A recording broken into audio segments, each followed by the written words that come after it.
I want to tell you about a thief. Not the kind that breaks into your home at night.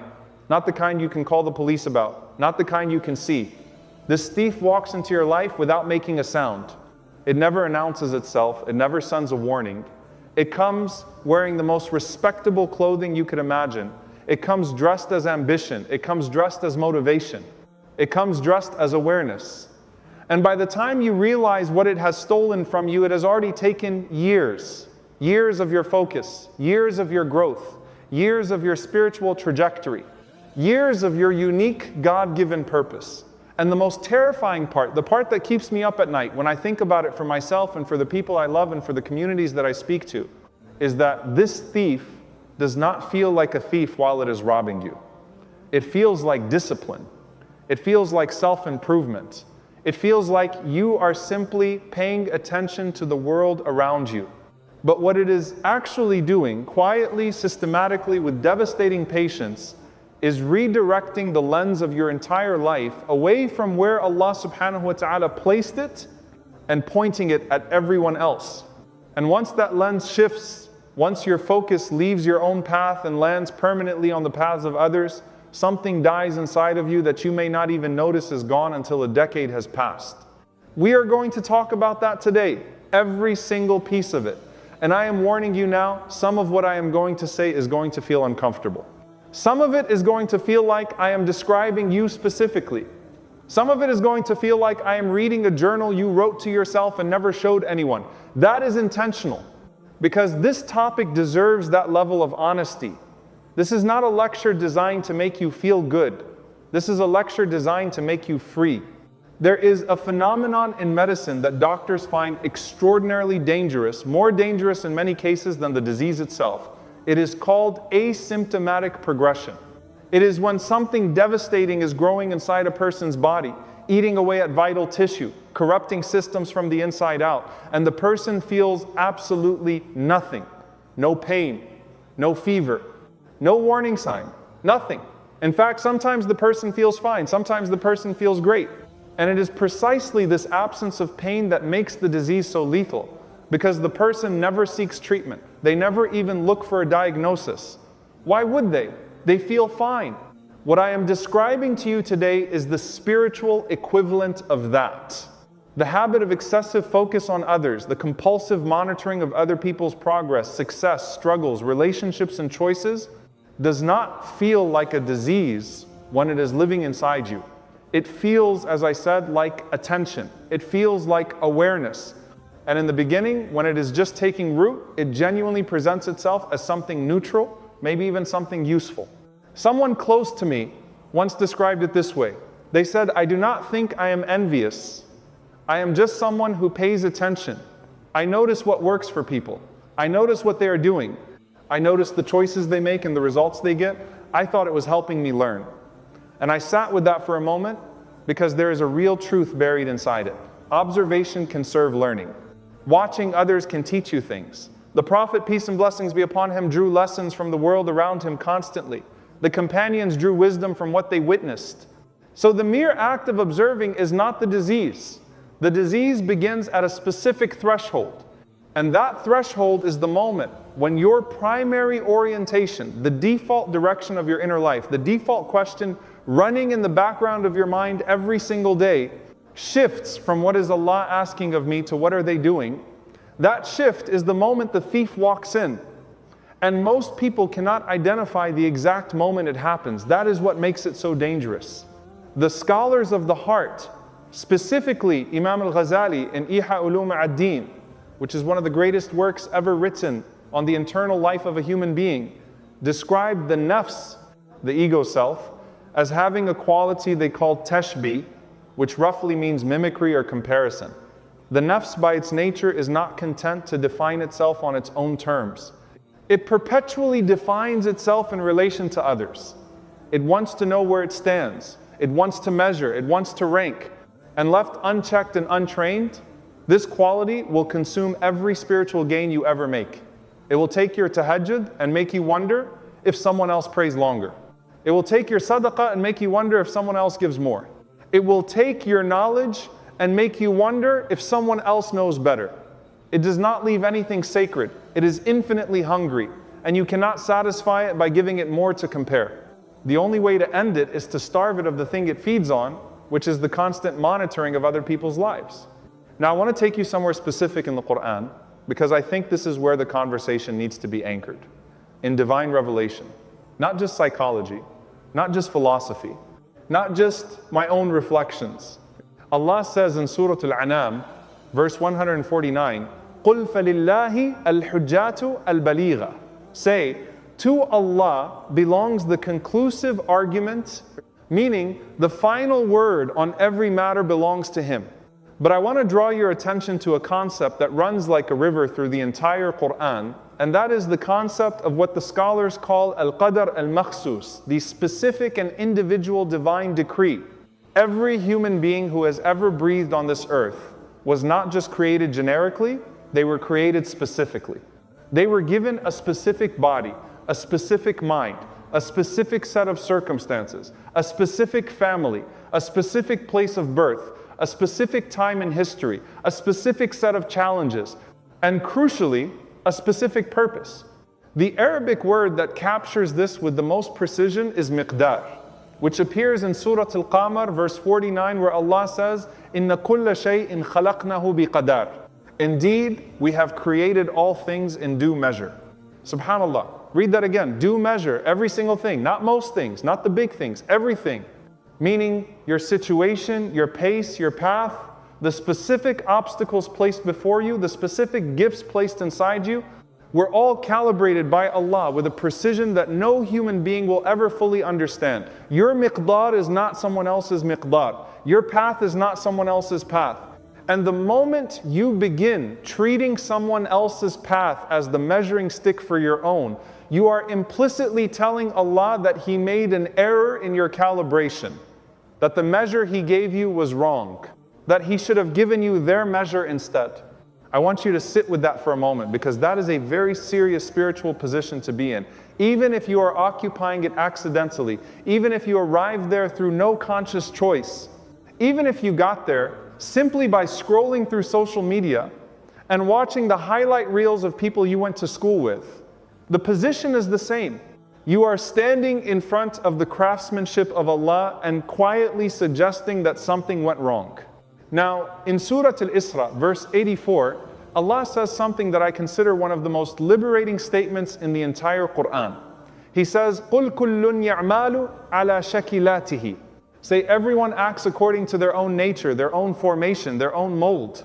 Some scholars of tafsir say the word shakila here means the unique configuration of a person, the precise way they were shaped, their unique constitution of soul and circumstance. And then Allah concludes the verse with, فَرَبُّكُمْ أَعْلَامُ بِمَنْ هُوَ أَهْدَى سَبِيلًا. And your Lord knows best who is most guided in their way. Do you understand what Allah is telling you in that verse? He is telling you that the diversity of paths is not an accident. It is not a problem to be corrected. It is by design. Everyone is acting from their unique shakila, their unique formation. And the evaluation of who is most guided belongs exclusively to Allah, not to the human beings who are watching each other from the outside with wildly incomplete information. This is the foundation. This is the bedrock. The very existence of diverse paths, diverse speeds, diverse forms of success, diverse timelines is something Allah built into the fabric of creation intentionally. And when you spend your life fixated on other people's paths, you are not just distracted, you are actively resisting the wisdom of divine design. You are fighting against something that Allah put there on purpose. Now let me tell you about a man who I think most of us, if we are being honest, would consider one of the most remarkable human beings in terms of raw spiritual capacity who ever lived. I am talking about Abu Bakr as-Siddiq. May Allah be pleased with him. The Prophet, peace and blessings be upon him, said in an authentic narration that if the faith of all of the ummah were placed on one side of a scale and the faith of Abu Bakr were placed on the other, Abu Bakr's side would outweigh it. That is an extraordinary statement. Now, Abu Bakr had a specific companion in terms of spiritual ambition, and that was Umar ibn Khattab, may Allah be pleased with him. And there is a famous narration reported in Abu Dawud and authenticated by scholars, where Umar describes a moment in which he thought he had finally surpassed Abu Bakr. He said, I heard that Abu Bakr had given a large amount in sadaqah. So I said to myself, today I will surpass Abu Bakr. Umar went home, gathered half of all his wealth, brought it to the Prophet, peace and blessings be upon him, and the Prophet asked him, what have you left for your family? And Umar said, I have left half for them and given half. And the Prophet smiled. Then Abu Bakr came. And when the Prophet asked him the same question, what have you left for your family? Abu Bakr said, I have left them Allah and His Messenger. He had given everything, everything. Now here is what I want you to understand about Umar in that moment. Umar was not a bad person for looking at Abu Bakr. He was not sinning by wanting to match him. In fact, this kind of competition, the kind rooted in righteousness, is not only permitted in Islam, it is encouraged. Allah says in Surah Al-Baqarah, فَاسْتَبِيقُوا الْخَيْرَاتِ. So race toward all that is good. This is beautiful and correct. But notice what happened when Umar used Abu Bakr as his reference point. Even when Umar brought everything he humanly could, half his wealth, half his entire material existence, Abu Bakr still had a level that Umar could not reach, not because Umar was insufficient, but because Abu Bakr had been specifically shaped by Allah to carry a capacity that belonged uniquely to him. And here is the profound spiritual lesson buried in this story. Umar never made Abu Bakr's specific level his personal requirement for salvation. He never looked at Abu Bakr and said, if I cannot give like him, then I am a failure. He never sank into despair over the gap. He raced. He gave everything he could according to his own capacity. And then he acknowledged the difference, not with bitterness or self-destruction, but with the most beautiful form of recognition, which was admiration.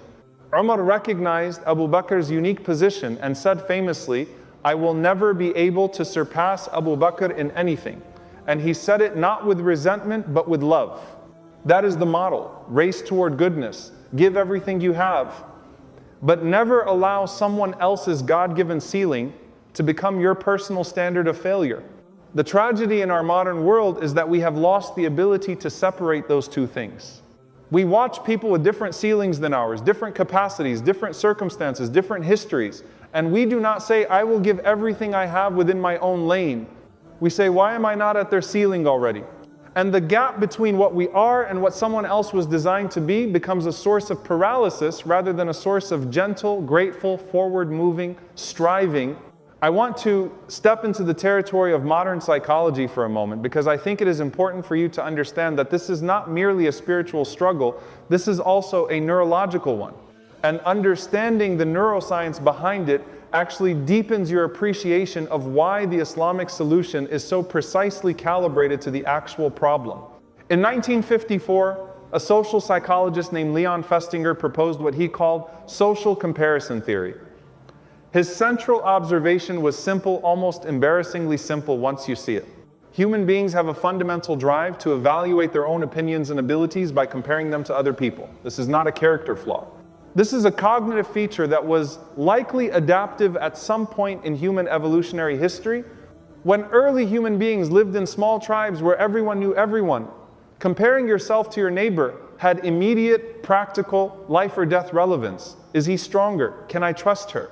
Am I contributing enough to be protected by the group? These were survival questions that comparison answered. But here is the catastrophic mismatch we are living in right now. That ancient comparison machinery, that neurological feature, was designed for a world of maybe 150 people, which is what researchers call Dunbar's number, the cognitive limit for meaningful social relationships. In the digital age, that same comparison machinery is now exposed to 6 billion feeds of curated human performance.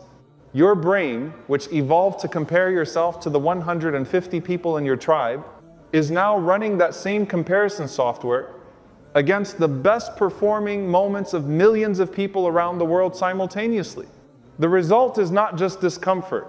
The result is a systematic daily distortion of your self-perception that leaves you perpetually feeling behind, perpetually feeling insufficient, perpetually feeling like the life you are living is somehow less than what it should be, when in reality you are simply the victim of a tool that was never designed for the environment you are using it in.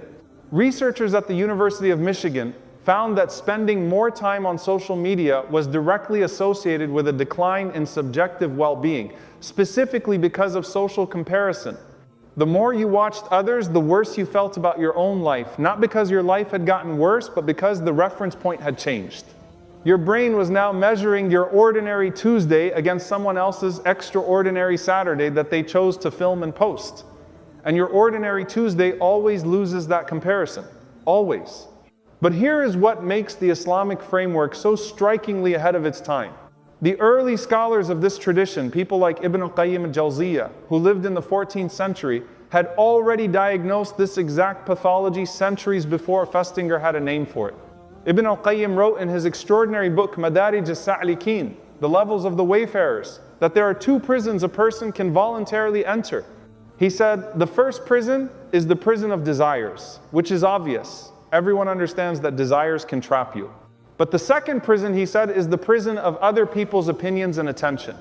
And he said that the second prison is far harder to escape than the first, because the person trapped in the first prison at least knows they are trapped.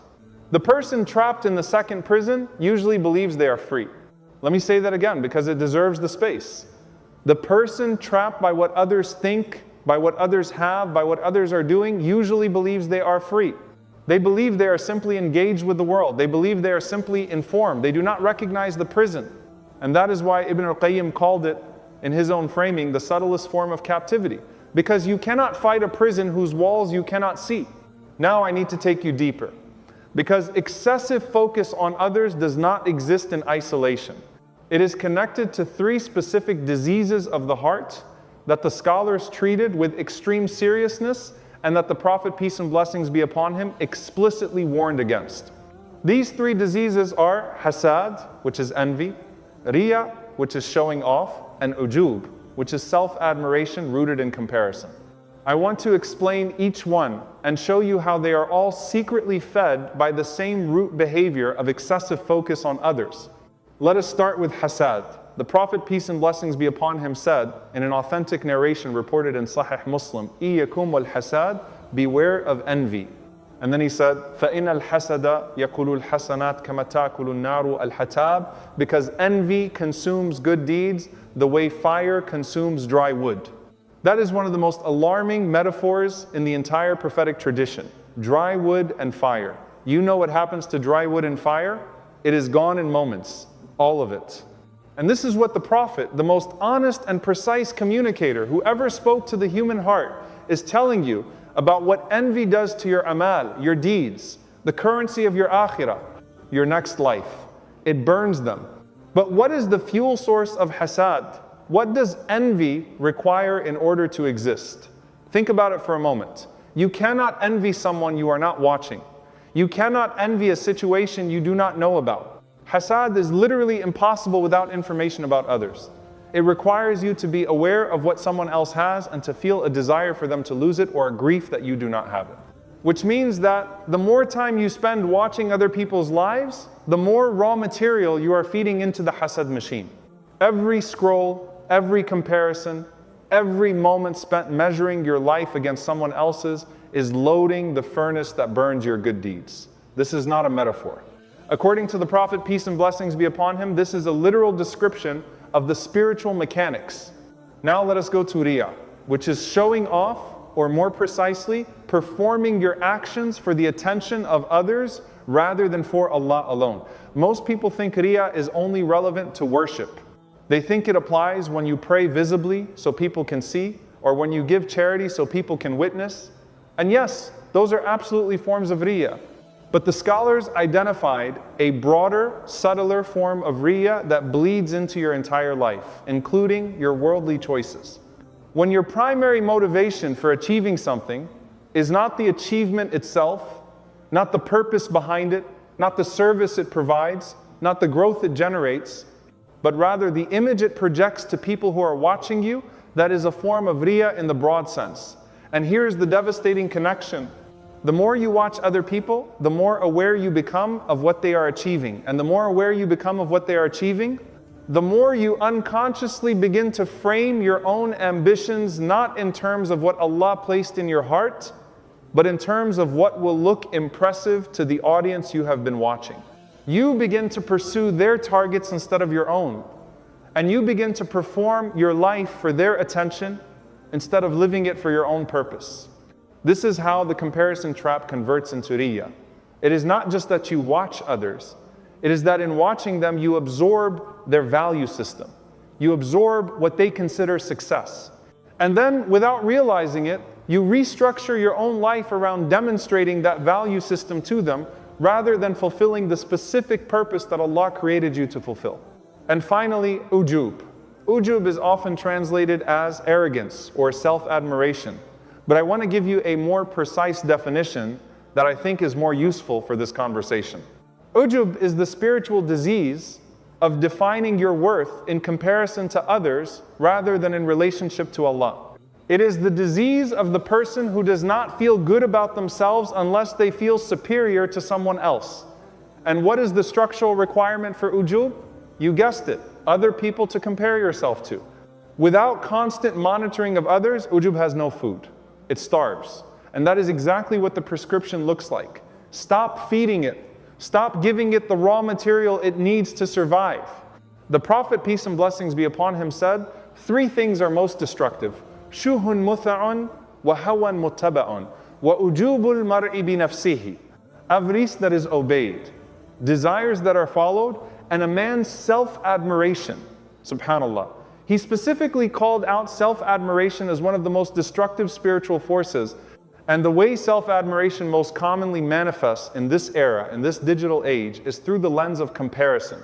People do not usually sit alone and decide they are great. They decide they are great relative to what they see others doing and how they are performing in comparison. I want to shift now to something that I think is deeply underappreciated in these conversations about comparison and distraction. We talk a lot about the psychological cost of watching others. The envy, the resentment, the dissatisfaction, all of that is real and all of that matters. But there is a cost that barely gets mentioned, and in some ways it is the most devastating cost of all. It is not what the comparison does to you emotionally. It is what it prevents you from doing entirely. It is the massive, invisible deficit of unlived potential. It is the specific, irreplaceable work that only you could have done that never happened because you were too busy watching someone else's life. Allah subhanahu wa ta'ala placed something inside every single human being that is, and I want to be careful with this word because it gets used carelessly, genuinely unique. Not unique in the trivial marketing sense, unique in the deepest possible sense. Your specific combination of experience, perspective, capacity, wound, gift, circumstance, and moment in history will never be replicated. Not in the past, not in the future, not ever. The scholars of Islamic thought called this the amana, the trust, the specific trust that Allah placed in you and only you. And the question that you will be asked on the Day of Judgment is not whether you match someone else's performance. The question you will be asked is what you did with what you were given. Specifically, precisely, individually. Now consider the implications of that when you understand what excessive focus on others actually costs in concrete terms. Every hour you spend monitoring someone else's trajectory is an hour you did not spend developing your own. Every unit of mental energy you redirect toward analyzing their choices is energy that was taken from building your own vision. Every moment of comparison-induced paralysis, every moment where you thought, why am I not there already? Every moment where you thought, what is the point of even trying? When they are so far ahead, is a moment where your specific, unrepeatable potential sat idle. And unlike money, unlike time in the conventional sense, unlike physical resources, this kind of idle potential does not wait for you patiently. It does not say, I will be here when you are ready. It drifts. It atrophies, it eventually goes away. There is a hadith that I think about in this context, reported by Al-Tabarani and discussed by scholars in the context of personal accountability. The Prophet, peace and blessings be upon him, said, نِعْمَةَ أَنْ مَكْبُؤْنٌ فَيِّمَ كَثِيرٌ مِنْ أَنَّاءَسْ السِّهَاتُ وَالْفَرَاقُ. 2 blessings, 2 gifts that the vast majority of people suffer in, meaning they do not use them well. Health and free time. That word maghbunun is fascinating. It comes from the word ghaban, which means to be cheated in a transaction. The Prophet is saying that most people are being cheated by these two blessings. Not that the blessings are taken from them, but that they have them and do not use them. They are cheated out of the value that was available to them. How much of your time, the health you have, the free moments you have, has been quietly cheated away by the machine of watching other people? How many hours have been consumed by the algorithm feeding you the performance of others?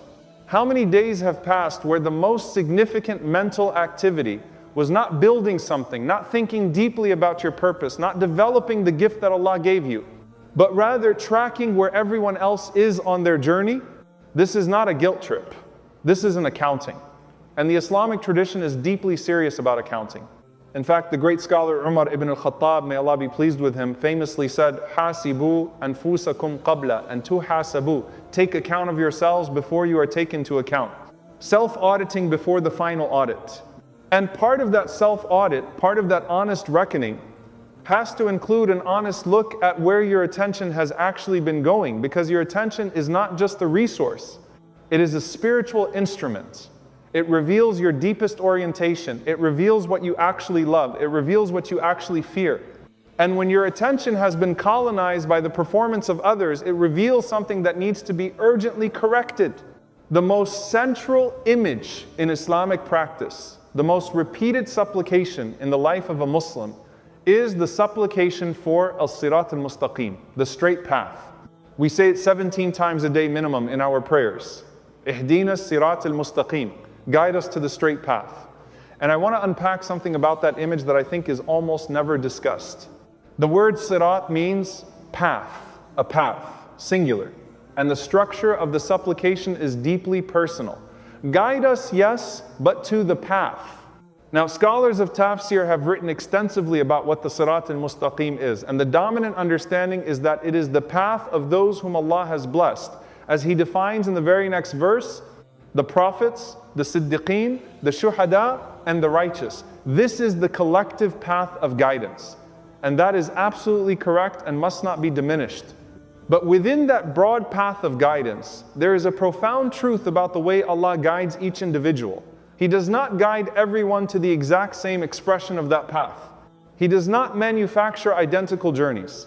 The companions of the Prophet, peace and blessings be upon him, were all on the Sirat al-Mustaqim, every single one of them, and yet their journeys were so spectacularly diverse that they could not have been more different in texture. Abu Bakr's path was the path of pure faith and immense sacrifice. Umar's path was the path of fierce justice and transformative leadership. Uthman's path was one of generosity so profound that it reshaped the economy of an entire community. Ali's path was one of wisdom, courage, and a depth of knowledge that the tradition is still mining centuries later.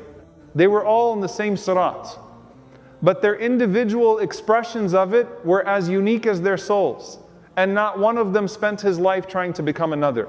Not one of them looked at the one next to him and said, "My path should look exactly like his." They looked at the Prophet, peace and blessings be upon him, as their model. They competed in righteousness and generosity and sacrifice, but they each did so from within the unique mold that Allah had made them in, their own shaqila.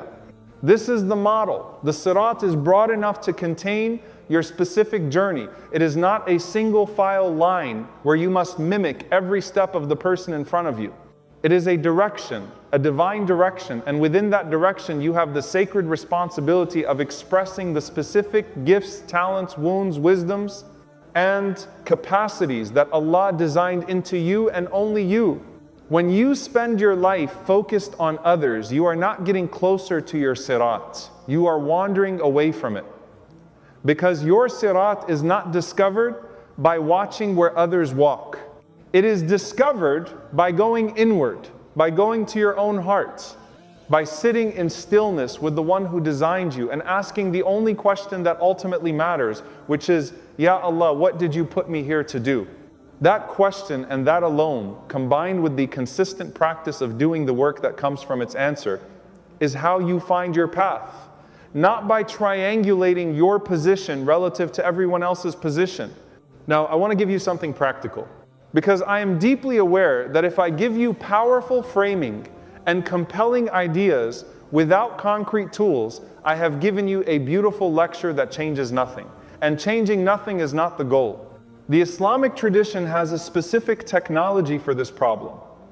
It is called muhasaba, which means self-accounting or self-reckoning.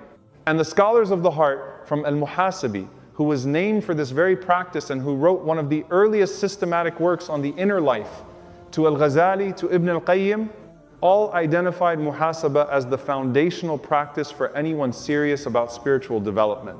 Al-Muhasibi, in his book Al-Riaya li Huqillah, the observance of the rights of Allah, described the muhasaba in 3 stages.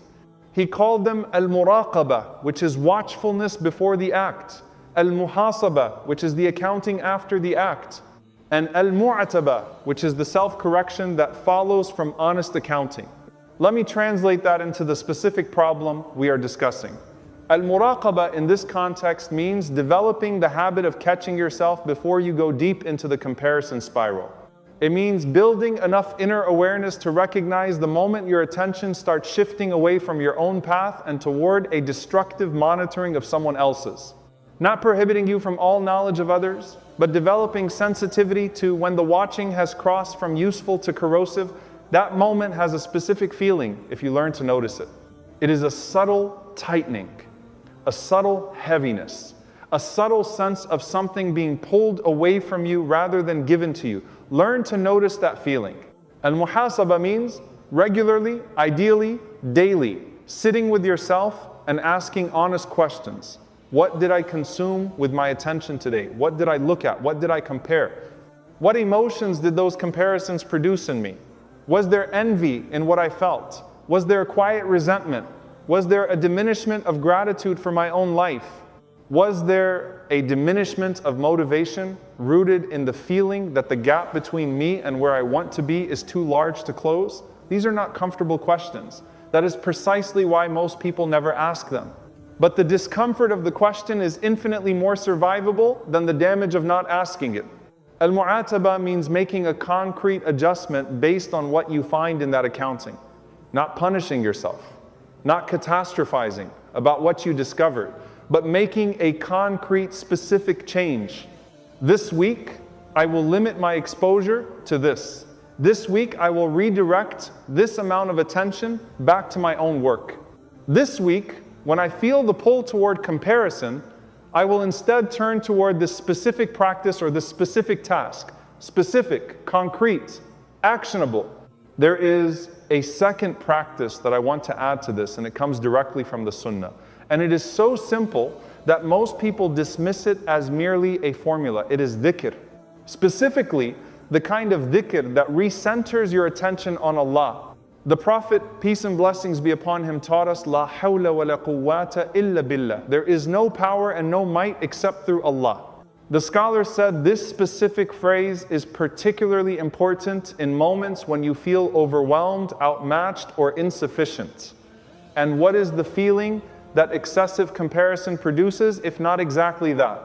That sense of being overwhelmed and outmatched and insufficient, La hawla wa la quwwata illa billah, is not just a calming phrase. It is a theological statement. It is a reminder that the power you are watching in someone else's life is not their power. It is the power of Allah moving through them according to their specific measure.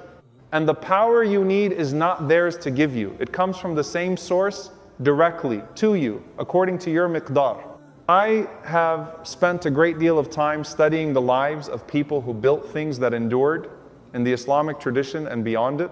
And there is a pattern I have found without exception, a single quality that runs through every single person whose work carried weight across time. They were obsessively focused on their own work, not ignorant of the world, not arrogant about others, not dismissive of what had come before, but fundamentally, irreducibly focused on the specific thing they had been given to do. They were not constructing their work in reaction to what everyone else was doing. They were building from the inside out. From vision outward, from a sense of internal calling that was so strong and so specific that it did not need external comparison to justify itself. Look at Imam al-Bukhari. Look at the astonishing work of collecting and verifying the hadith of the Prophet, peace and blessings be upon him, that he undertook over the course of decades. He reportedly made ghusl and prayed 2 rakahs of nafil before writing down every single hadith in his Sahih collection. He reportedly traveled hundreds of thousands of miles on foot to verify chains of narration. He was told by contemporary scholars that some of his standards were too exacting, that some of his methods were unnecessarily rigorous, that he was making an already enormous task even harder than it needed to be. Do you know what he did with that feedback? He continued. He was not constructing his work in response to what others were producing. He was not measuring his standards against whoever else was collecting hadith at the time. He had an internal standard rooted in what he believed Allah and the Prophet, peace and blessings be upon him, required of that specific work, and he built to that standard relentlessly, regardless of external comparison. The result? Sahih al-Bukhari, which has been studied, memorized, taught, and relied upon for over 1,000 years. His absolute focus on his own specific path produced something that external comparison never could have. Or look at Khadija, may Allah be pleased with her. Look at what she built in terms of trade, in terms of reputation, in terms of moral influence in the community of Mecca before Islam even came.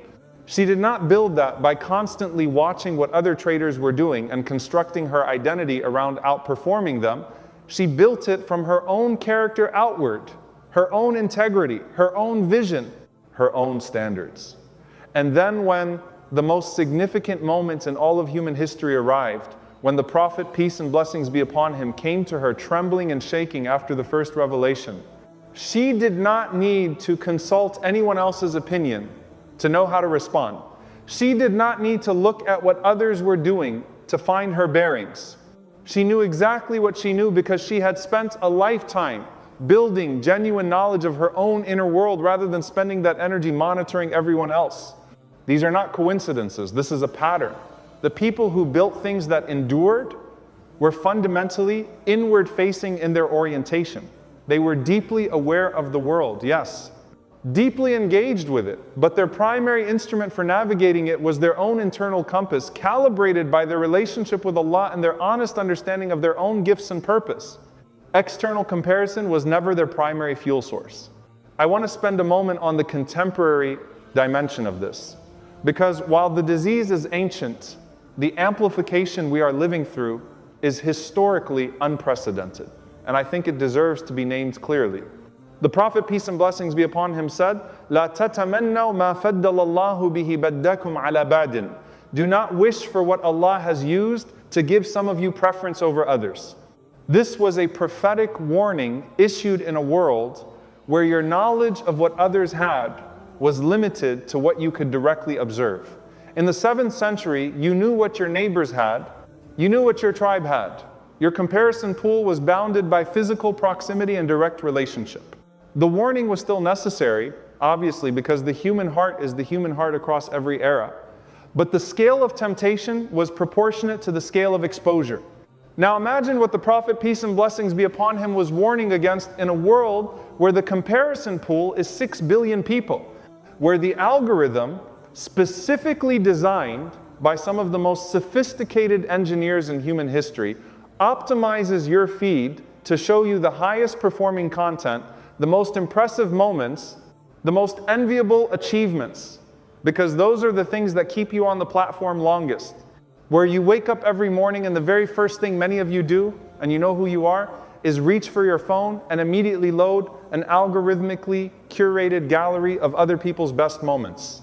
The neurological machinery for comparison that I described earlier, that ancient feature, is being targeted by the most powerful attention-capturing technology ever built, and it is being targeted with precision. The companies behind these platforms understand exactly which emotional responses increase engagement. They understand that a mild sense of inadequacy, a slight feeling of being behind, a subtle competitive arousal keeps you scrolling, keeps you coming back. And they have built the most effective machine ever devised for producing exactly those feelings at scale. I am not saying leave technology entirely. I am not saying the tools are evil by definition. I am saying you need to understand what you are dealing with. You need to understand that when you open these applications, you are walking into an environment that is architecturally designed to trigger your comparison instincts and then profit from the emotional responses those instincts produce. And you are walking into that environment with the same spiritual vulnerabilities that every human being across history has carried. The same nafs, the same tendencies toward hasad and riya and ujub. But now, without the natural buffer of limited information that previous generations had. This is why the scholars of today who have engaged seriously with digital ethics have said that managing your digital consumption is no longer optional for serious spiritual development. And for you individually, it is an individual obligation to manage the input streams that are feeding your nafs, the things that are destroying your spiritual development. This does not require extreme measures. It requires conscious ones. Set limits, use them. Curate your feed ruthlessly. Ask yourself before you open any platform, what am I here to do and how long do I need to do it? And then do it and leave. Do not wander, do not scroll, do not let the algorithm take you where it wants to take you. Because where it wants to take you is straight into the comparison trap that the Prophet, peace and blessings be upon him, warned us about 1400 years ago, only now wearing a sleeker interface. Let me give you a framework now for rediscovering your own internal compass, because this is ultimately what the prescription requires. Not just stopping one thing, but starting another. Not just reducing exposure to others, but increasing the clarity of your own direction. The first step is what I call the khilwa inventory, the private inventory. Khilwa means seclusion, private retreat. And the companions regularly practiced this kind of deliberate withdrawal for the purpose of inner clarity. Sit with yourself, without your phone, without noise, without any external input, and answer 3 questions as honestly as you have ever answered anything in your life.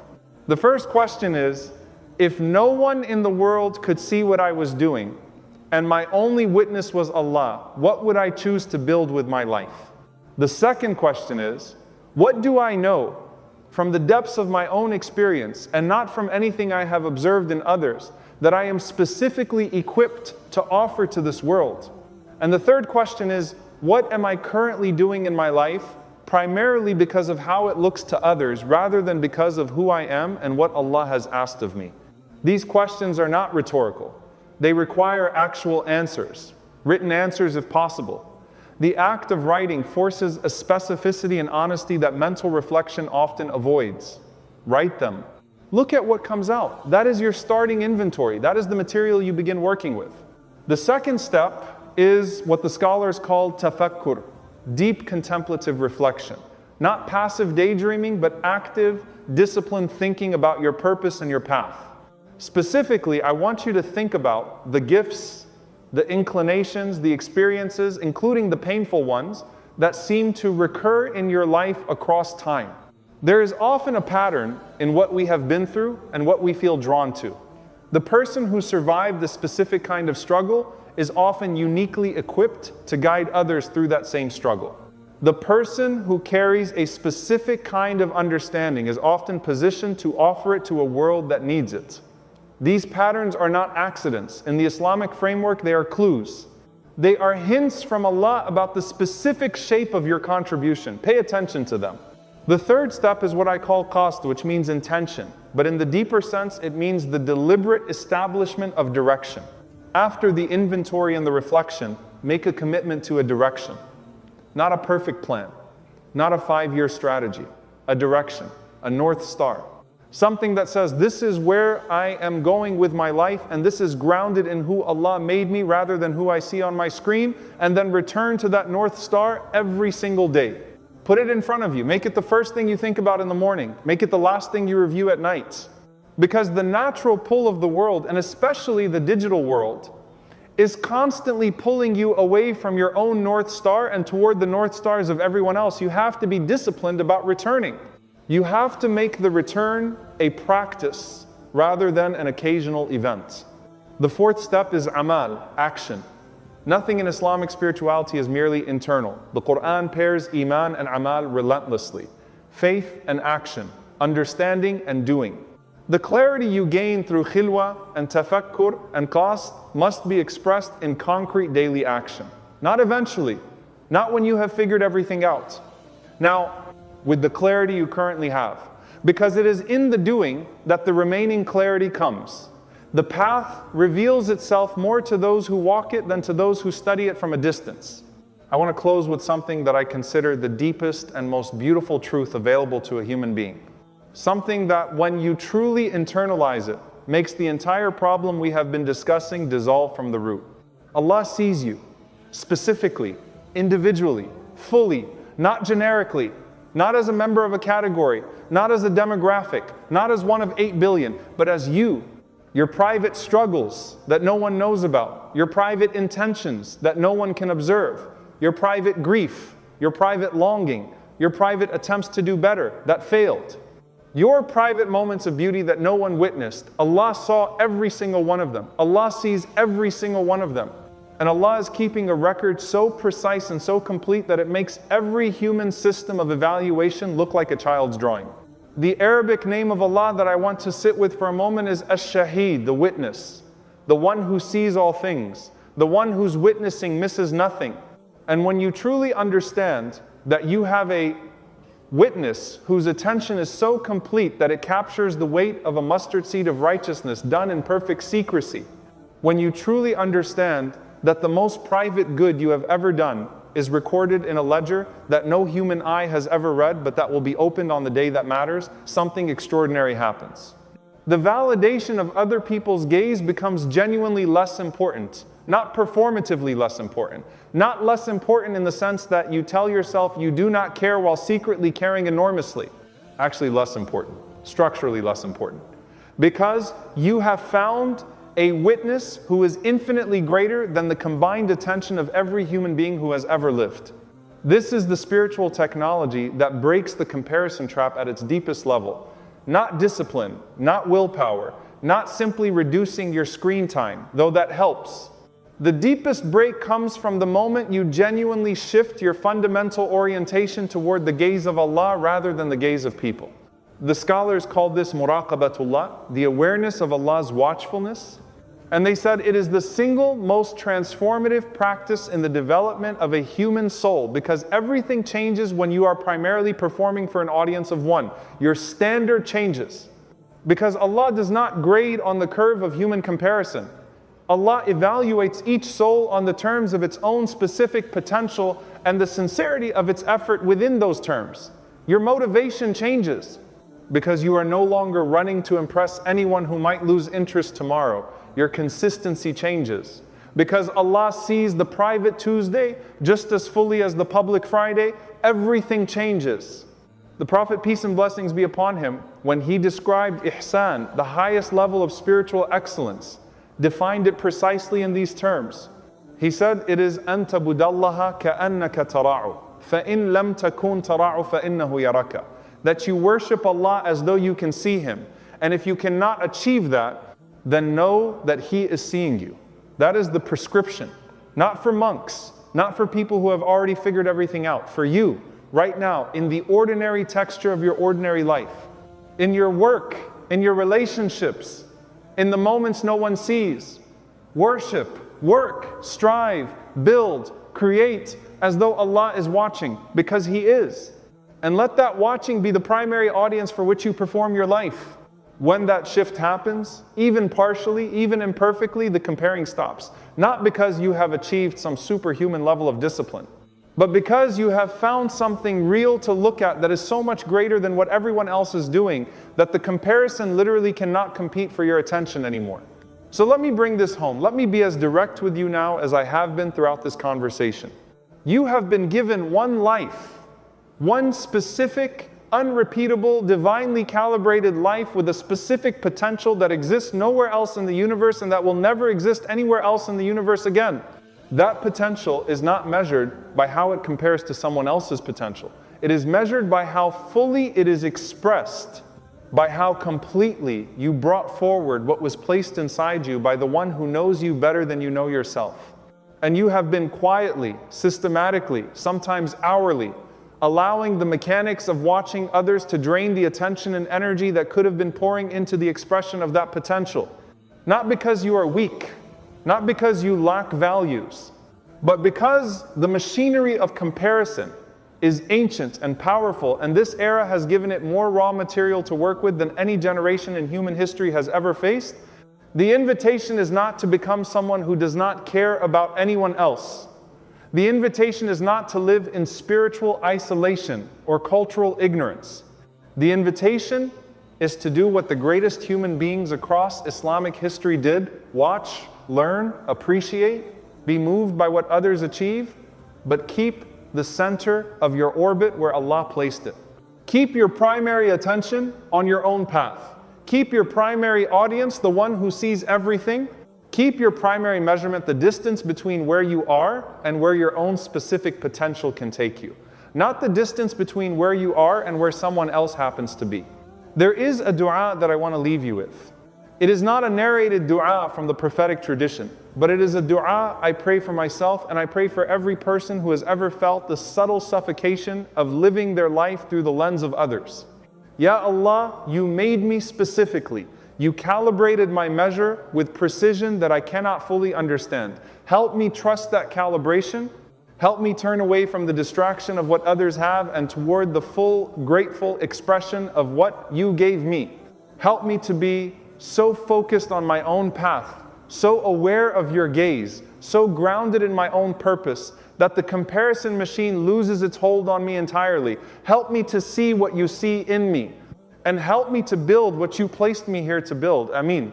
Wa Allahu a'lam. And Allah knows best. Jazakum Allahu khairan.